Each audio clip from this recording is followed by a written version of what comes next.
Hello friends, welcome to Easy Quick Samaiyal.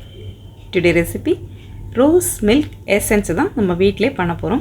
ஈஸியும் குயிக்காவும் இருக்கும். Taste அட்டகாசமா இருக்குங்க. நம்ம வீட்ல கெஸ்ட் எல்லாம் வரும்போது சம்மர் டைம்க்கு ஒரு பெர்ஃபெக்ட்டான ரோஸ் மில்க் எசன்ஸ் ரெசிபி தான் உங்களுக்கு ஷேர் பண்ண போறேன். கோல்டான மில்க்ல கொஞ்சோண்டு ரோஸ் மில்க் எசன்ஸ் போட்டு mix பண்ணி எடுத்தா போதும். அவ்வளவுதாங்க. வாங்க எப்படி பண்ணனும்னு பார்க்கலாம். உங்களுக்கு என்னோட சேனல் பிடிச்சிருந்தா லைக் அண்ட் கமெண்ட் பண்ணுங்க. Subscribe பண்ணி பாருங்க. Friends and familyக்கு ஷேர் பண்ணுங்க. வீடியோ ஸ்கிப் பண்ணாம பாருங்க. இப்போ ரோஸ் மில்க் எசன்ஸ் பண்ணுறதுக்கு நம்ம ஃப்ரெஷ்ஷான ரோஸ் பெட்டல்ஸ் நம்ம தனியாகவே எடுத்துக்கலாம். நல்லா வாஷ் பண்ணி எடுத்துக்கலாங்க. கிட்டத்தட்ட 2-3 வாட்டி நல்லா வாஷ் பண்ணி எடுத்துக்கலாம். வாஷ் பண்ணி வச்ச பெட்டல்ஸ் எல்லாமே ஒரு ஃபில்டர் வச்சு தண்ணி வடிகட்டி நல்லா ட்ரையாக எடுத்துக்கலாங்க.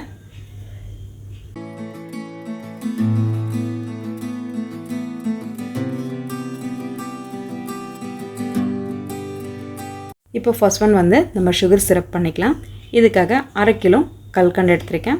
1/2 லிட்டர் தண்ணி விட்டு நல்ல திக்கான சிரப் ரெடி பண்ணிக்கலாம். அதாவது ஒரு கம்பி பதம் அளவுக்கு நம்ம திக்கான பதத்தில் எடுத்துக்கலாங்க. நீங்கள் இதுக்கு பதிலாக ஒயிட் சுகர், ப்ரௌன் சுகர் எது வேணாலும் நீங்கள் ஆட் பண்ணிக்கலாம்.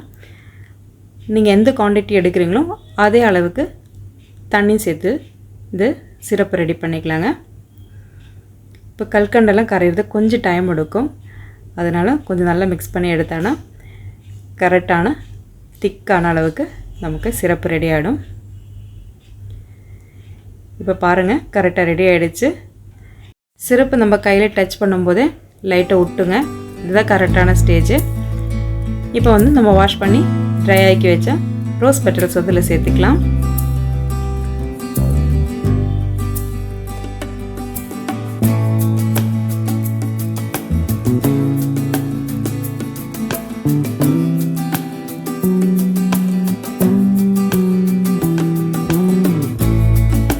நம்ம எவ்வளோ நிறைய ரோஸ் பெட்டல் சேர்த்தாலும் இது கொதிக்கும் போது அப்படியே குறைஞ்சி வருங்க. அதே மாதிரி நம்ம நினைக்கிற அளவுக்கு கலரும் வராது. ஓரளவுக்கு லைட்டாக ரோஸ் கலராகவும் மாறிடும். உங்களுக்கு இந்த கலர் ஓகேன்னா அப்படியே விட்டுக்கலாங்க. இல்லை கலர் ரோஸாக வரணுன்றதுக்காக ஒரு பீட்ரூட் வந்து நல்லா கட் பண்ணி மிக்சியில் நல்லா பேஸ்ட்டு மாதிரி அரைச்சி அந்த பேஸ்ட்டு அதில் சேர்த்துக்கலாங்க. ஒரு சின்ன சைஸ் அளவுக்கு தான் பீட்ரூட் எடுத்திருக்கேன். இப்போ அரைச்ச பேஸ்ட்டு இதில் சேர்த்துக்கலாம். சேர்த்து ஒரு 2-3 மினிட்ஸ் அளவுக்கு நல்லா கொதிக்கட்டும். இது கூட வந்து ஒரு 1/2 லெமனை நம்ம பிழிஞ்சு விட்டோன்னா நம்மளோட ரோஸ் மில்க் எசன்ஸு சூப்பராக ரெடி ஆகிடுச்சிங்க.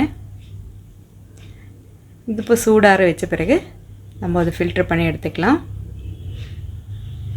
இப்போ ரோஸ் மில்க் எசன்ஸோட கலர் பாருங்கள், ரொம்ப நல்லா வந்திருக்குங்க. அப்படியே சூடார விட்ட பிறகு நம்ம ஒரு ஃபில்டர் போட்டு ஃபில்டர் பண்ணி எடுத்துக்கலாம். இது வடிகட்டி நம்ம ஒரு பாட்டிலில் ஸ்டோர் பண்ணி வச்சோன்னா நமக்கு எப்போல்லாம் தேவையோ அப்போல்லாம் கோல்டான மில்கில் வந்து நீங்கள் கொஞ்சோண்டு ரோஸ் மில்க் சேர்த்துக்கலாம். இப்போ 1 கிளாஸ் அளவுக்கு பால் எடுக்க இருந்தாலும் ஒரு 5 ஸ்பூன் அளவுக்கு எசன்ஸ் போட்டு நீங்கள் மிக்சியில் அடித்து குடிச்சு பாருங்கள். இனி சாஃப்டாக லைட்டாக இருக்கும் ரோஸ் மில்க்கு. அந்த மாதிரி நீங்கள் ஒன்ஸ் ட்ரை பண்ணுங்கள், ரொம்ப நல்லாயிருக்கும். இல்லை நார்மலாக காய்ச்சி வச்ச பால் கூட நீங்கள் மிக்ஸ் பண்ணி குடிக்கலாம். நம்ம மணத்துக்காக எதுவுமே சேர்க்க போகிறது இல்லைன்னா ரோஸோட ஸ்மெல்லு நமக்கு நல்லா இருக்கும். அதனால் எந்த விதமான எசன்ஸும் சேர்க்கணும் அவசியமே கிடையாது. இது ஃப்ரிட்ஜில் வந்து கிட்டத்தட்ட 1 மாதம் அளவுக்கு நம்ம ஸ்டோர் பண்ணி வச்சுக்கலாம். இப்போ நான் 1 கப் அளவுக்கு பால் எடுத்திருக்கேன். நல்லா காய்ச்சி ஆற வச்ச பால் தான், ஃப்ரிட்ஜில் வச்ச பால் தான். இதில் வந்து கிட்டத்தட்ட ஒரு 5 ஸ்பூன் அளவுக்கு ரோஸ் மில்க் எசன்ஸை சேர்த்து மிக்சியில் அடித்து எடுத்துக்கிறேங்க. இதில் இன்னும் கொஞ்சம் ஐஸ் க்யூபெல்லாம் சேர்த்து சாப்பிடும்போது டேஸ்ட் அட்டகாசமாக இருக்குங்க. உண்மையில் இந்த சம்மருக்கு பர்ஃபெக்டான ஒரு ரெஃப்ரெஷிங் ட்ரிங்க் தான் இது. ஹெல்த்தியான ட்ரிங்க் கூட சொல்லலாம். நீங்கள் கண்டிப்பாக வீட்டில் எல்லாம் செஞ்சு வச்சு குடிச்சு பாருங்கள். கடையில் எதுவுமே எசன்ஸ் நீங்கள் வாங்கணும் அவசியமே கிடையாது. ஈஸியாக வீட்டிலே செய்யலாங்க. ரொம்ப சிம்பிளான ரெசிபி. ட்ரை பண்ணி பாருங்கள், என்ஜாய் பண்ணி சாப்பிடுங்க, ஆரோக்கியமாக வாழுங்க. தேங்க்ஸ் ஃபார் வாட்சிங்.